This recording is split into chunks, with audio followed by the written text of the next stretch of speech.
पुण्याजवळ दिवे घाटाच्या पायथ्याशी एक शांत, सुंदर आणि इतिहासाची साक्ष देणारं ठिकाण आहे आणि ते म्हणजे वडकी गावातील मस्तानी तलाव। सुमारे 300 वर्षापूर्वी म्हणजे 1720च्या आसपास बाजीराव पेशव्यांनी हा तलाव बांधल्याचं सांगितलं जातं।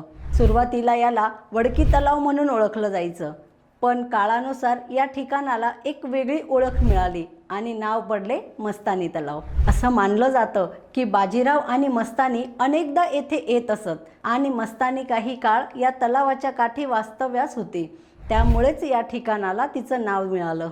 या तलावाच्या काठावर अजूनही एक जुने शिव मंदिर आणि तटावर गणेश मंदिर दिसून येते, जे या ठिकाणाच्या ऐतिहासिक महत्त्वाची साक्ष देतात। इतकंच नाही तर या तलावातून थेट शनिवार वाडापर्यंत जाणारा एक रहस्यमय भुयारी मार्ग असल्याची कहाणी सांगितली जाते, जी आजही पर्यटकांना आकर्षित करते। आज मस्तानी तलाव हे फक्त एक पर्यटन स्थळ नाही, तर पेशवाईंच्या इतिहासातील प्रेम, परंपरा आणि गूढतेचं जिवंत प्रतीक आहे। रोकठोक महाराष्ट्राला सबस्क्राईब करा आणि बेल आयकॉनवर क्लिक करायला विसरू नका।